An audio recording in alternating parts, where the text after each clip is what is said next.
Okay, class. Today we are having topic basic geometrical ideas. जब भी हम geometry की बात करते हैं तो उसमें जितनी भी आपको पॉइंट, लाइन सेगमेंट, फिगर्स ये सारी चीज़ें दिखाई देती हैं तो हम उन सब की बात करेंगे. ठीक है.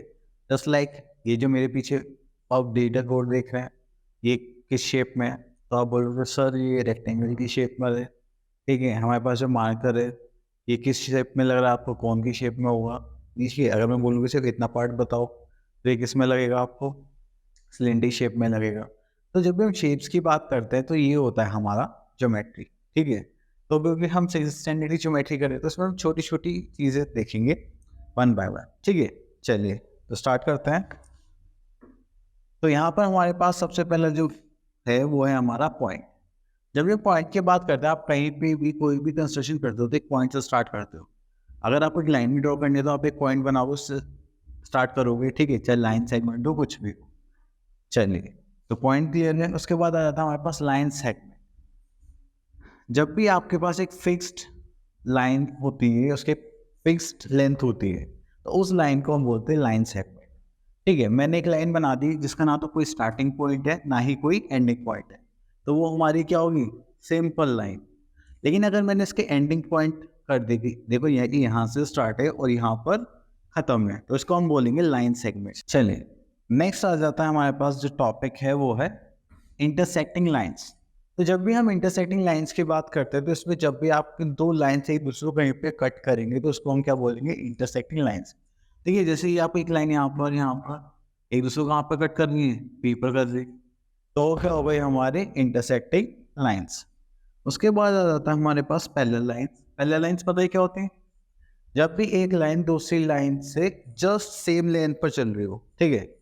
जस्ट लाइक ये दो लाइंस दिखाई दे रही हैं, अगर आप इनके बीच के यहाँ पे डिस्टेंस देखेंगे तो भी क्या होगा, सेम होगा. ठीक है. यहाँ पे भी सेम होगा, यहाँ पर भी सेम होगा, यहाँ पर भी सेम होगा, यहाँ पर भी सेम होगा. तो इसको हम क्या बोलते हैं, पैरेलल लाइंस. ठीक है. चलिए ओके. अब देखो इसमें एक फिगर आपको मैं दिखा देता हूँ. ये जो हमारे पास रूलर है.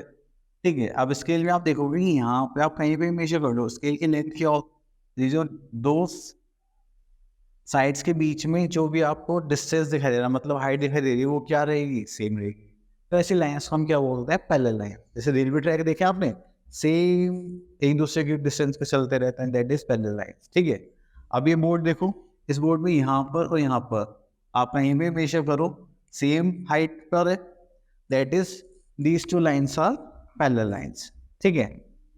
चलिए उसके बाद आ जाता है हमारे पास कोलिनियर पॉइंट्स. कोलिनियर पॉइंट्स की जब भी हम बात करते हैं तो जब भी एक लाइन पे मतलब एक के बाद ऐसे पॉइंट्स दिखाई दे रहे हैं इनको हम बोलते हैं कोलिनियर पॉइंट्स. जब भी आप एक लाइन पर एक से ज़्यादा दो से ज़्यादा पॉइंट्स ड्रॉ करते हैं, दैट आर कोलिनियर पॉइंट्स. ठीक है. Concurrent lines. चलिए अब हमारे पास नेक्स्ट पॉइंट है कॉन्करेंट लाइंस.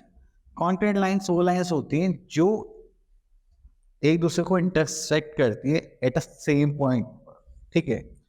देखो यहाँ पे लिखा हुआ है two or more lines are said to be concurrent if they pass through a common point. तो 1 2 3, तो हमारे जो तीन लाइंस एक दूसरे को क्रॉस कर रही है उनके बीच में जो पॉइंट है वो कौन सा पॉइंट है, एक कॉमन पॉइंट है यहाँ पे P. तो ये क्या हो गया हमारी कॉन्करेंट लाइंस, क्योंकि ये सारी लाइंस एक पॉइंट से इंटरसेक्ट कर रही है. चलिए उसके बाद आता है हमारे पास रे. देखो जब भी रे की बात करती है आप ध्यान रखा करो एरो, जैसे वो होता है ना धनुष बाण वाला एरो. चलिए तो इसमें क्या होता है कि हमारे पास पॉइंट होता है और एक साइड हम क्या बनाते हैं, ये एरो का साइन बना लेते हैं. इसका मतलब क्या है कि इससे पीछे आप एक्सटेंड नहीं कर सकते, लेकिन यहाँ से इसकी कोई लेंथ नहीं है. ठीक है. जब भी एक लाइन में, ठीक है, जब भी एक लाइन सेगमेंट में हम एक पॉइंट हमारा फिक्स रहता है और एक पॉइंट को हम एक्सटेंड कर सकते हैं, that means that is a रे. अब उसके बाद आ जाता है हम थोड़ा आगे. देखो यहाँ पे तीनों में डिफरेंस गिवन है, ये बहुत इंपॉर्टेंट है, इसको देख लीजिए. जैसे लाइन में कोई भी एक पॉइंट नहीं होता, रे में एक इनिशियल पॉइंट होता है और लाइन सेगमेंट में कितने पॉइंट्स होते हैं, 2. ठीक है. आप लाइन को एक्सटेंड कर सकते हैं एंड रे को एक साइड से आप एक्सटेंड कर सकते हैं, एक साइड से नहीं कर सकते, और लाइन सेगमेंट एक्सटेंड नहीं हो सकती। लाइन की भी कोई लेंथ नहीं है। देखो लेंथ इसलिए नहीं बोल रहा, अगर मैंने एक लाइन ऐसे ड्रॉ कर दी, आप बोलोगे सर इसकी कोई ना कोई तो लेंथ होगी, बट जब तक हम इसमें यहाँ पे दो ऐसे डॉट्स नहीं लगा देते तब तक हम इसकी लेंथ काउंट नहीं कर सकते। क्यों? क्योंकि हम इसे कितना भी एक्सटेंड कर सकते हो। ठीक है, अगर मेरा मन कर रहा सर आप यहाँ से यहाँ ले आओ, मैंने ठीक है मैं यहाँ से यहाँ भी ले जा सकता हूँ, यहाँ से यहाँ भी ले जा सकता हूँ, इसलिए ठीक है। ऐसे ही सेम विद रे, बट लेकिन लाइन सेगमेंट में क्या होता है कि हमारी जो लेंथ होती है वो फिक्स रहेगी। ओके चलिए नेक्स्ट उस पर आ जाते हैं। तो यहाँ पे तो ऐसा कुछ है नहीं, तो चलिए ये भी आगे चलते हैं। चलिए हम आ जाते हैं अपने एक्सरसाइज पर।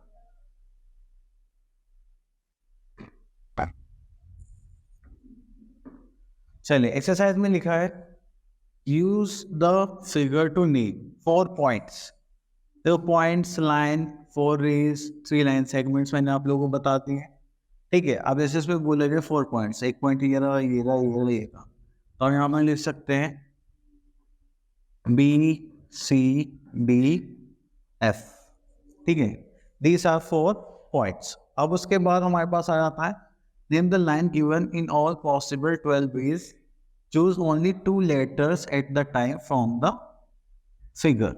ठीक है, अब इसमें लाइन की बात करनी है तो आप इन दोनों पॉइंट्स को ले सकते हैं, ए बी हो गया, ठीक है, फिर आप उसको बी सी भी ले सकते हैं, सी डी भी ले सकते हैं, ए सी भी ले सकते हैं। ठीक है, तो आपको जितने भी मेथड्स में आपको दिखाई दे रहा है आप उसमें इसको काउंट करेंगे। नेक्स्ट आता है, बाकी की 4 तो मैंने लिख दिए, बाकी के आप लोगों को लिखना है। ठीक है, ठीक है, आप ई डी भी ले सकते हैं, A C B, A B B, ठीक है, B C B D B, ठीक है, ऐसे करके बहुत सारे पैटर्न्स बन जाएंगे। ठीक है, चलिए वो आप अपने पास अपने हिसाब से कर लेना। चलिए use the figure to name. चलिए इसमें भी सेम बताना है, लाइन कंटेनिंग पॉइंट बी, तो पॉइंट बी पे किस पर है, तो यहाँ पे सिर्फ लाइन बोला है ना, तो यहाँ पे भी इस पे भी पॉइंट है और इस पे भी पॉइंट है, तो आप दोनों ले सकते हो। तो ये हो जाएगा ए डी, ठीक है, और क्या बोल सकते हो, सी ओ। चलिए नेक्स्ट आता है use the figure to name 2 rays. अब देखो इसमें रेज बताने आप आराम से बता सकते हैं, देख लेना। चलिए तो इसमें आ जाते हैं हम नेक्स्ट पर। नेक्स्ट आता है हमारे पास कर्व। ठीक है, ओके, कर्व में क्या होता है कि हमारे पास एक स्ट्रेट लाइन नहीं होती, उसमें हमारे पास थोड़ा सा डायमेंशन चेंज हो जाता है। ठीक है, तो अब एक बार हम इसको देख लेते हैं। एनी ड्राइंग स्ट्रेट और non straight done without lifting a pencil can called be curve. अगर मैंने चाहे लाइन ऐसे बनाई हो, ऐसे बनाई हो, या स्ट्रेट भी हो, अगर हम उसे बिना पेन उठाए, मतलब पेन को बिना ऐसे बिना उठाए ऐसे कोई फिगर बना देते, वो क्या कहलाएंगे, हमारी कर्व। अब इसमें आ जाता है हमारे पास एक सिंपल कर्व। सिंपल कर्व का मतलब क्या होता है, curve does not cross itself. अगर मैंने कर्व बनाया वो एक दूसरे को कहीं पे कट नहीं कर रहा है, जैसे ये कहीं पे कट नहीं कर रहा, मैंने यहाँ से बनाया ये भी कट नहीं कर रहा, तो ये सारे क्या आते हैं हमारे सिंपल कर्व। ठीक है, सिंपल कर्व में अब हमारे पास 2 चीज़ें हो जाती है, क्लोज कर्व और ओपन कर्व। अगर हमने कोई भी एक फिगर बनाई, उसका एंडिंग और स्टार्टिंग पॉइंट क्या सेम है, तो वो क्या हो जाएगा हमारा क्लोज कर्व। और अगर उनको ओपनिंग और क्लोजिंग, मतलब स्टार्टिंग का पॉइंट और एंडिंग का पॉइंट क्या है, अलग अलग है। जैसे मान लो मैंने एक फिगर बनाई और यहाँ पे कम छोड़ दी, तो इसका स्टार्टिंग पॉइंट ये रहा, एंडिंग पॉइंट ये रहा, तो ये कौन सा आ जाएगा, ओपन कर्व। ठीक है, तो आप ऐसे भी समझ सकते हैं, क्लोज में क्या होगा, फिगर क्लोज हो गया, आप इसके अंदर नहीं जा सकते। ठीक है, अब ये ओपन है, यहाँ से रास्ता छूट गया, तो ये हो गया आपका ओपन कर्व। ठीक है, चलिए इसमें थोड़ा और आगे चलते हैं। नेक्स्ट पॉइंट आ जाता है हमारे पास interior and exterior of close figures. जब भी हम बात करते हैं इंटीरियर की, ठीक है, इंटीरियर का मतलब आप सभी को पता होगा कि अंदर की साइड, एंड एक्सटीरियर होता है बाहर की side, and on the boundary का मतलब होता है लाइन पर। ठीक है, अब इस फिगर में हमारे पास ये सर्कल है, इस सर्कल में ये जो पॉइंट है ए, ये सर्कल के अंदर है बाहर है, अंदर है, तो ये क्या हो गया इंटीरियर। अब जो हमारा सी पॉइंट है ये एक्सटीरियर हो गया, एंड ये जो बी पॉइंट है कहाँ पर है, बाउंड्री पर है, तो उसको हमने क्या बोला, it's B point is on its boundary. ठीक है, ये बाउंड्री पर है। चलिए उसके बाद और कुछ है हमारे पास, नई एग्जांपल्स गिवन है। चलिए तो यहाँ पर आते हैं exercise 4.2, classify the following figure as open और क्लोज। देखो ओपन कौन सा है, क्लोज कौन सा है। देखो इसका स्टार्टिंग पॉइंट और एंडिंग पॉइंट क्या है, सेम है अलग अलग है। तो स्टार्टिंग यहाँ से हो गया, एंड यहाँ से हो गया, तो क्या हो गया, ओपन। ठीक है, बाकी क्या आप दोनों बताना। Draw polygon and shape it's interior. Polygon मतलब कोई सी भी एक फिगर बनाइए, स्क्वायर रेक्टेंगल कुछ भी, ठीक है, और उसको अंदर कलर करना है, वो आप सिंपली कर लेना। नेक्स्ट आता है consider the given figure and answer the following question. देखो एक फिगर हमारे पास, क्या ये कर्व है, यस। क्यों, क्योंकि अभी मैंने बताया था अगर आप एक पेंसिल को बिना पॉइंट हटाए उस फिगर को बना रहे हैं तो वो क्या होगा, एक कर्व होगा। And second question is it closed, क्या आप इसके अंदर एंटर कर सकते हैं, कोई रास्ता है, नहीं है, तो that it is a closed. चलिए नेक्स्ट आता है illustrate if possible if each one of the following with a rough diagram. A polygon with 3 sides, polygon 3 sides वाला कौन सा होता है, ट्राइंगल हो गया ना। ठीक है, इसमें 3 साइड्स है और ये उस फिगर है, तो ऐसे करके आप सारे बना लेना। चलिए नेक्स्ट टॉपिक आता है हमारा एंगल। देखिए एंगल बनाने के लिए और पता होने के लिए आपको कितनी लाइन सेगमेंट्स चाहिए, 2 लाइन सेगमेंट्स, ठीक है, और वी कैन से रेज। अगर आप एक इनिशियल पॉइंट से लेके कैसे कोई भी एंगल बनाते हैं तो हम इसको एक कितने डिग्री पर है वो होता है हमारा एंगल। ठीक है, तो जब भी हम एंगल फॉर्म करते हैं तो इसमें एक हमारे पास कॉमन पॉइंट होता है जिसको हम बताएंगे यहाँ पर ए बी। कोई प्रॉब्लम। चलिए अब यहाँ पर देख लेते हैं क्या और कुछ है हमारे लिए इम्पोर्टेंट। नहीं सच तो कुछ नहीं, चलिए एक्सरसाइज पर आ जाता है। अब एक्सरसाइज में बोलेगा name the angle in the given figure. Okay, देखिए जब भी एंगल की बात करी जाएगी तो आपको क्या लेना है, एक मिड पॉइंट लेना है। जैसे आप ये वाला एंगल लिखना चाहते हैं तो हम यहाँ से स्टार्ट करेंगे और ऐसे लेकर जाएंगे, तो ये हो गया आपका एंगल। ठीक है, बात समझ में आ रही है। ओके, तो हमें एंगल लिखना है, इसमें मैं आपको लिख के बताता हूँ। चलिए पहले एंगल हम लेने वाले हैं दिस वन, सेकंड एंगल हो जाएगा ये, थर्ड हम इसको ले लेंगे और फोर्थ हो जाएगा ये। चलिए मैं एंगल 1 लिखना चाहता हूँ, तो ये हमारा क्या है, एंगल 1। ठीक है, अब एंगल 1 हो गया हमारा। चलिए इसका नाम लिखना है, तो कहाँ से स्टार्ट करेंगे, हम यहाँ से लेंगे पी एस आर, तो ये हो जाएगा हमारा angle P S R. Second हमारे पास क्या है पी, तो यहाँ से स्टार्ट करेंगे ऐसे लेके जाएंगे, तो इसका क्या हो जाएगा angle 2, angle S P R. ठीक है, तो बाकी के आप लोग लिख सकते हैं। चले एंगल 3 बताइए कितना होगा, तो लेंगे R Q P, R Q P.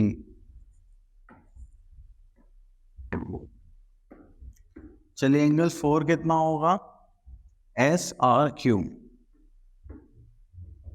ठीक है, चले उसके बाद आ जाते हैं draw rough diagram of 2 angles such that they have 1 point in common. Okay, चलो इसको रब कर देता हूं मैं। आगे नेक्स्ट क्वेश्चन में बोला गया है कि आपको 2 ऐसे एंगल्स बनाने हैं इसमें एक पॉइंट क्या हो, कॉमन हो। चलिए मैंने एक यहाँ पे लाइन ड्रॉ करी, ठीक है, यहाँ से एक पॉइंट बना दिया, एक एंगल हो गया हमारा ये ए ओ बी। मैंने यहाँ से एक एंगल और बना दिया, इसका नाम दे दिया मैंने सी। ठीक है, तो ये कितना पॉइंट हो गया, अ पॉइंट इन कॉमन, एक कॉमन पॉइंट हो गया दोनों में ओ। ठीक है, चलिए तो 2 कॉमन 3 कॉमन 4 कॉमन ये आप लोग बना सकते हैं। अब जैसे मान लीजिए ओवर बनाने के लिए बोला है 3 बनाने हैं, तो एक ये हो गया, एक ये हो गया हमारे पास, और एक ये वाला हो गया। ठीक है, तो आप कोई सा भी ले सकते हैं। ठीक है, इस टाइप से आपको फिगर बनानी है। चलिए अब उसके बाद आ जाते हैं क्वेश्चन, नेक्स्ट क्वेश्चन पे, दैट इज क्वेश्चन नंबर 3। इसे बोला गया in the given figure name the points interior, exterior and on angle EOF।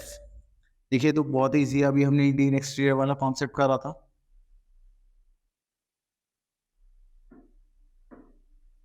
ठीक है, तो सबसे पहले आ जाते हैं इंटीरियर पे।